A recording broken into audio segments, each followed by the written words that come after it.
በድሮ ጊዜ አንድ ኪንግ ጀምስ የተባለ ንጉስ በአንድ አካባቢ ይኖር ነበር። እሱ በሚያስተዳድረው አካባቢ ላይ ሰዎች በማንኛውም ጉዳይ ቢጨቃጨቁና ክርክር ቢገጥሙ ኪንግ ጀምስ ዘንድ ይሄዳሉ። እሱ ትክክለኛ መፍትሄን ይሰጣቸዋል። ኪንግ ጀምስ በብልሃት ከፈታቸው ታሪኮች መካከል ለምሳሌ አንዱን እንጥቀስ። በሱ ዘመን ሁለት ጎረቤታሞች አንድ አካባቢ ላይ ይኖሩ ነበር። አንዱ ደግ ሲሆን አንዱ ደግሞ ተንኮለኛ ነው። ደጉ ጎረቤት የተንኮለኛውን ጎረቤት ባህሪውን አያውቅም ነበር። ቢሆንም አብረው በሰላም ይኖራሉ። እናም ከዕለታት በአንድ ቀን ተንኮለኛው ጎረቤት የሚበላን ነገር ቤቱ ሲፈልግ ያጣል። ቀጥታ ሄዶ ሚስኪኑ ጋር ያንኳኳል የሚበላ ነገር እንዲሰጠው። ባለቤቱ በሩን ትከፍትለታለች። ቤታቸው ውስጥ ምንም ምግብ እንደሌለና ባለቤቷ ለስራ እንደወጣ፣ ሆኖም እዛ አካባቢ ሄዶ ቢፈልገው እንደሚያገኘው ስትነግረው ጉዞ ይጀምራል ወደ አካባቢው። ጥቂትንም እንደተጓዘ ይገናኘዋል ጓደኛውን። ሰላም ይለዋል። የተፈጠረው ነገር ያጫውተዋል። ቤት ውስጥ ትንሽ ችግር እንደገባበትና የሚበላ የሚጠጣ እንዳጣ፣ ትንሽ ገንዘብ እንዲያበድረውና ያንን ገንዘብ ወዲያው እንደሚሰጠው በማስረዳት በትህትናና በተለሳለሰ መልኩ ገንዘቡን እስኪያገኝ ድረስ ይጠይቀዋል። ያኔ ምስኪኑ ሰውዬ ነገ እዚቹ ቦታ ላይ ገንዘብን ይዞ እንደሚመጣለትና አሁን እንዳልያዘ፣ ሆኖም ግን በቀጠሮ መሰረት ነገ በዚህ ሰዓት እንደሚሰጠው ይነግረውና ይለያያሉ። በነጋታውም ያ አካል ሲሄድ ምስኪኑ ሰውዬ ቦታው ላይ ገንዘቡን ይዞ ቆሞ እየጠበቀው ነው። ምንም ያባከነው ሰዓት የለም። ምስኪኑ ጎረቤት ምንም አይነት ተንኮል ስላላሰበ ምንም ውል ሳይዋዋለው በነፃነት ይሰጠዋል ገንዘቡን። ተንኮለኛውም ሰውዬ ጎረቤቱ በ3 ወር ውስጥ እንደሚመልስለት በመንገር ምንም አይነት ማስያዣና ውል ሳይፈራረሙ ይለያያሉ ወደ ቤታቸው።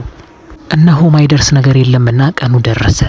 3 ወር ሲሞላው ምስኪኑ ጎረቤት ሄዶ በሩን ማንኳኳት ጀመረ። ከዛም ተንኮለኛው ጎረቤት በሩን ይከፍትና ምን ፈለክ ይለዋል።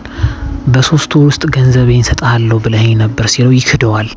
ምስኪኑ ጎረቤት እንዲህ አይነትን ሁኔታ በመስማቱ በጣም ተከፍቷል። ምክንያቱም ቃል ስለገባለት በዛ ቃሉ መሰረት አልተገኘለትምና ያለው አማራጭ ወደ ጥበበኛው ኪንግ ጀምስ መሄድ ነውና ወደሱ ለመሄድ ያቅዳል። ከዛም ሄዶ አቤቱታውን ሙሉ ለሙሉ ያሰማል። ኪንግ ጀምስ ሁኔታውን ግራ ቀኝ በደንብ ካየ በኋላ ወዲያውኑ ተንኮለኛውን ጎረቤት እንዲያስጠራው ያዛል። ከዛም ሁለቱም አንድ ቀን ፊት ለፊቱ ይቀርባሉ።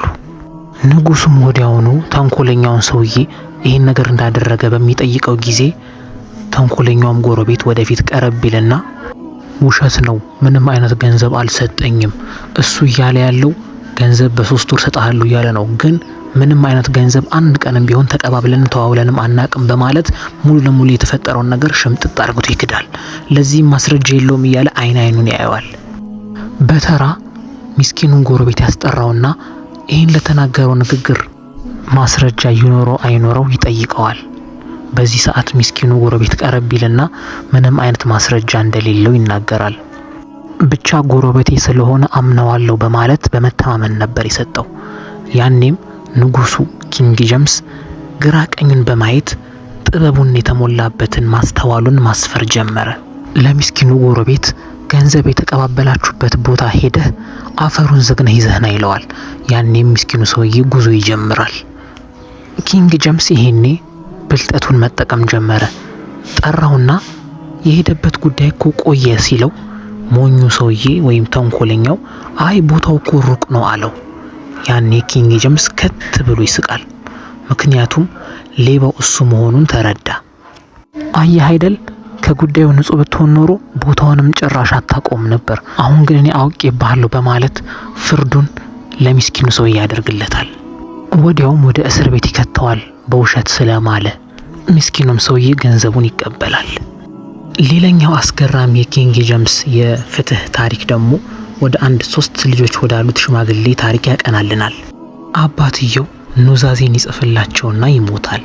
ኑዛዜውን ሲያነቡት 2 ልጆቼ መውረስ ይችላሉ፣ አንዱ ልጅ ግን መውረስ አይችልም የሚል ነው፣ ግን ስም አልጠቀሰም። በዚህ ፍቺ ግራ ስለገባቸው 3ቱም ወንድማማቾች ተደናግጠው እርስ በርስ መመካከር ይጀምራሉ። አባታችን ማን እንዳይወርስ ፈልጎ ነው በማለት ግራ ገባቸው።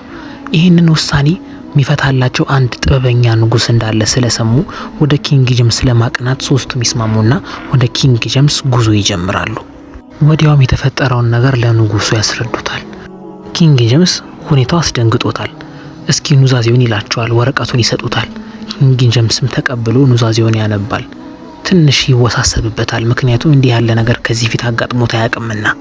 በስተመጨረሻ የመጣለት ውሳኔ ከሶስቱ ልጆቹ መሃል አንዱ የሱ ልጅ እንዳልሆነ ተረዳ፣ ማለትም የሽማግሌው። ስለዚህ ከሶስቱ አንዱ ልጁ እንዳልሆነ ለመለየት የሆነን ዘዴ መዘየድ ጀመረ። ከዛም ወዲያው ሶስቱንም ልጆች ተራ በተራ ያስጠራቸው ጀመር። ለሰራተኛው አንዱን ልጅ እንዲያመጣ ይነግረዋል። ከዛም ከሶስቱ አንዱን አስቀድሞ ወደፊት ይጠራዋል። ከዛም ወደ ንጉሱ ዘንድ ይቀርብና የሚጠየቀውን ጥያቄ መመለስ ይጀምራል። ንጉሱ ለመጀመሪያው ልጅ እንዲህ በማለት ይጠይቀዋል። የአባትህን የሞተውን ሬሳ ከአፈር ውስጥ አውጥተን ጥያቄ እንጠይቀው እንዲህ አለው። ይሄኔ የመጀመሪያው ልጅ በጣም ይደናገጥና አይሆንም፣ ለገንዘብ ብዬማ አባቴ ከአፈር ውስጥ እንዲወጣ አልፈልግም፣ እንዴት እንዲህ ልታረግ ትችላለህ ይለዋል። ኪንግ ጄምስም እሺ በቃ ውጣ ይለውና ሌላኛውን እንዲያስገባ ትዕዛዝ ይሰጣል። ሌላኛውም ልጅ ወደፊት ከተፍ አለ። ንጉሱ ተመሳሳይ ጥያቄ ጠየቀው። አባትህን ከመቃብር አውጥተን እንጠይቀው እንዲህ አለው። በዚህ ሰዓት ሁለተኛውም ልጅ እንደ መጀመሪያው ልጅ ተመሳሳይ መልስ መለሰ። ንጉሱ ወዲያውም ሶስተኛውን ልጅ ማስጠራት ይጀምራል። ወታደሩም ሶስተኛው ልጅ ወደፊት ያቀርብለታል። ከዛም ኪንግ ጄምስ ተመሳሳይ ጥያቄ ለሶስተኛው ልጅ ይጠይቀዋል። በዚህ ጊዜ ግን ሶስተኛው ልጅ እንደነሱ ጥሩ መልስ አልመለሰም። አዎ ይውጣና እውነቱ ይፍረጥ አለ። ለገንዘብ ያለውን ስግብግብነት አሳየ። ይሄኔ ኪንግ ጄምስ ይሄ የሱ ልጅ እንዳልሆነ ተረዳ። ከዛም ወዲያው ውርሱ ለቀድሞቹ ሁለቱ ልጆች እንደሚሆንና እሱ ውርስ ውስጥ እንደማይገባ ሲነግረው ሶስተኛው ልጅ በጣም በንዴት እየተበሳጨ ይወጣል።